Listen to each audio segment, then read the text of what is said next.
So, because I know a lot of my clients are guilty of, from what I understand, it's not maybe the most difficult thing to get your real estate license. I know it's like a test and this and that. Right. The person that does it on the side, like if someone wants to do real estate, do you recommend just going all in and, maybe having a month or two of not making any money and just like kind of just being a real estate salesperson? Like, do you think that that's the way to do it? Or do you think they should have like a side gig where maybe, they bartend and do real estate, or they work a day job and do real estate on the side? Yeah, I honestly don't know how anybody could just go all in. Okay. I mean, the only reason that I was, remotely successful in doing that, and I'm saying that, I actually had a couple side jobs as well, but And you were also able to start in a family biz. yeah, but I mean, I don't think that really. I mean, Dennis and his wife Cindy helped me, and they taught me, that. But I had to ultimately get on the phone. I had to actually get out there and do what I had to do. So they gave me guidance, like another real estate company would give anybody guidance. But I think what helped me is I was 19. I had no family, as far as a wife and kids. I had no real overhead. Mm-hmm. So I didn't have a ton of pressure on me. Yeah, no, you legit had nothing. I had nothing. I had everything to myself. gain. I had myself. So I had to live very modestly, and I think that helped a lot. But I think if you're 35, 40 years old, you got a wife and a couple kids, and you want to get into real estate, I would not suggest quitting your job and then jumping in with both feet. That would be really dangerous. Something you said that stood out to me. You said it to me probably going back. I was back in, it was when I was in Williamsville, so at least 5 years ago. You said, because I was asking you, I forgot, you'll probably remember, but I forgot what I was asking, but I'm like, should I buy this? Should I do this? Should I do that? And you told me, smell the roses along the way. Yes, So, absolutely. do you think that kind of maybe splurging on a couple things or doing, like, has that helped you? No doubt. No doubt? No doubt. Kind of giving yourself like an expense, or I don't know, Yeah. like. Yeah. I mean, my biggest vice is cars. I've always loved cars, the worst investment in the world, but they're a lot of fun. And so I literally would work, for my next car.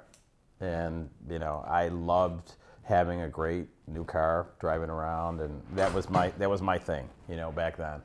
I mean, I still love cars. It's not my main priority now. I have a family, and they're obviously first. But you got to have some vices. You got to have some outlets, because you can't just work for nothing.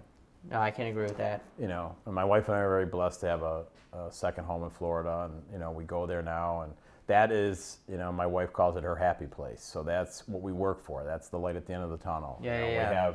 We have tough weeks. We have tough months. We say, oh, we're going down to Florida, next month, or whatever. And we go down there, whether it's a week, 10 days, whatever. That to us is our outlet. That's why you work. That's why we work. I got it. And we're able to share it with everybody. My kids, obviously, we just literally came back. We had 11 people at our house, and they were most of my wife's family. My family comes like in February, and we're able to share that with everybody. And we get a tremendous amount of pleasure out of that. That's what makes us, what we do, really rewarding.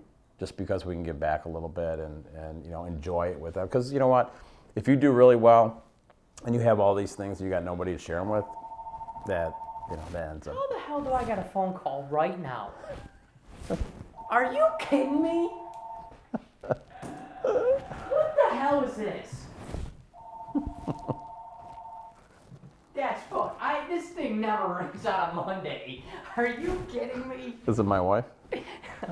Pull it up. Okay, well, getting back into it. Someone told me a long time ago, life's about the people you meet and the relationships you have with them, and you having all those people over your house and like being able to open up your house to like having, gas and whatnot. Yeah. That 100%, I feel like that's so fulfilling, and that's got to be so motivating to you to like come back and work and keep doing what you're doing, because you can do things like that. It is. I mean, one of the main reasons why we did what we did, you know, when I was telling you about my mother, how she raised us and everything. And, you know, we grew up in like literally like a 1,500 square foot home, 2-bedroom home, shared a bathroom with 3 girls. And, you know. So you never got to shower? You Never really got to shower. Are you out of your Look, it says we're closed. Johnny the Barber. And by the way, we're closed on Mondays. Calls twice. The voicemail literally says our hours. I hate that guy. Oh my God. See, I got an anger problem. That shouldn't upset me. That's all right. All right, let me straighten this damn thing out. All right, blow that out one more time. This freaking lighting, you're gonna have a freaking chin strap. It's gonna look like you did it.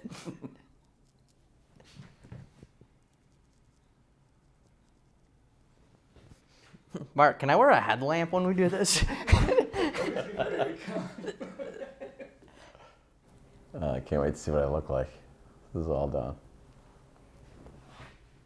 All right, we're gonna need to put the lights on after, but I'll fix it later. Okay, what was the last? So I was saying that how I grew up and my mother raising us and everything.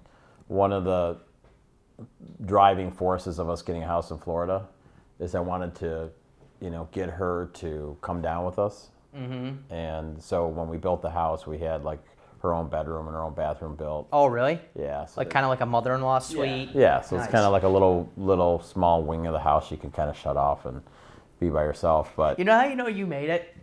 When you refer to a part of your house as a wing. I didn't say that, actually, did I? Yeah, you did. Her Okay, wing. little corner of the house. I'll just make it a little corner.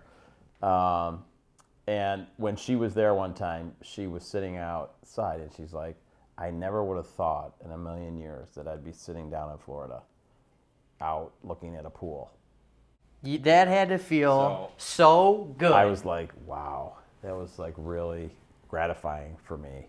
You know, to have her say that. Oh my God. Dude, that's 100%. That would have been like, You know, my God. It was Worth every bit of struggle, every bit of grief, late nights. was. It's all worth it.